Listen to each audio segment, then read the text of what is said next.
උණු පිටර ප්‍රහාරය. ඔව්. ලැජ්ජයි. ජීතයි.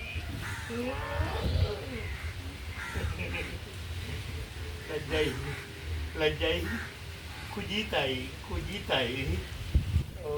කුජීනේ ගහපු උන්ට. කාපු උන්ට නෙවෙයි. ඔයා බොහොම පරණ චන්දි වැඩ බං.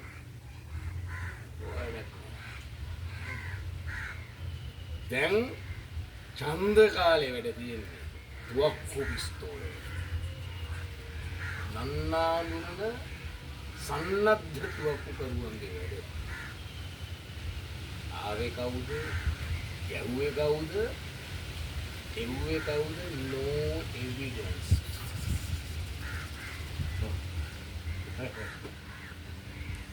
වෙදිලාල් මහත්තයා ඒවට හරි දක්ෂයි වගේ නේද?